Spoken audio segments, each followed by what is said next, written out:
तर लोकसभा निवडणुकीत ठाकरेंनी 9 जागा जिंकल्या। उद्धव ठाकरेंनी आपल्या विजयाची जादू ही विधान परिषदेत सुद्धा कायम ठेवली आहे। मुंबईमध्ये ठाकरेंनी आपला दबदबा कायम ठेवल्याचं पाहायला मिळतंय।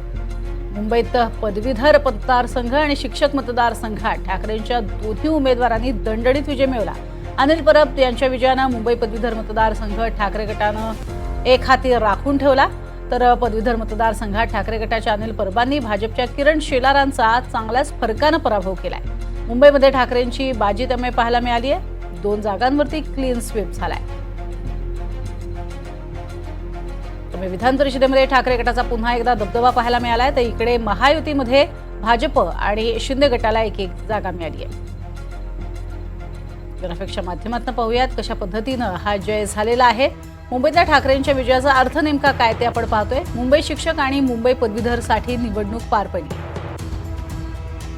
दोन्ही जागांवरची निवडणूक ही ठाकरे आणि भाजपसाठी प्रतिष्ठेची होती।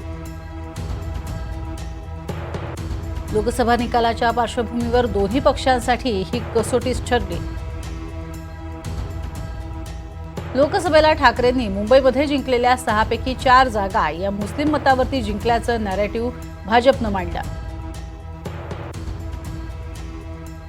ते नॅरेटिव्ह खोडीत काढण्याचं आव्हान हे ठाकरेंसमोर होतं। दोन्ही जागा जिंकून ते नॅरेटिव्ह खोडीत काढण्यात किंवा मोडीत काढण्यात ठाकरेंना यश आल्याचं आता पाहायला मिळतंय। तर लोकसभेतल्या 4 जागा हरल्यानंतर विधान परिषदेच्या दोन्ही जागा जिंकण्याचं भाजपसमोर आव्हान होतं। दोन्ही जागांवर पराभव झाल्यामुळे भाजपला लोकसभेपाठोपाठ हा दुसरा धक्का बसलाय। मुंबई शिक्षक मतदारसंघात भाजपचा उमेदवार हा 3ऱ्या स्थानी राहिला। किमान दुसरी जागाही भाजपच्या उमेदवाराला टिकवता आली नाही। उद्धव ठाकरेंकडे पक्षाचं नेटवर्क राहिलेलं नाही, हे नॅरेटिव्ह मोडीत निघालंय।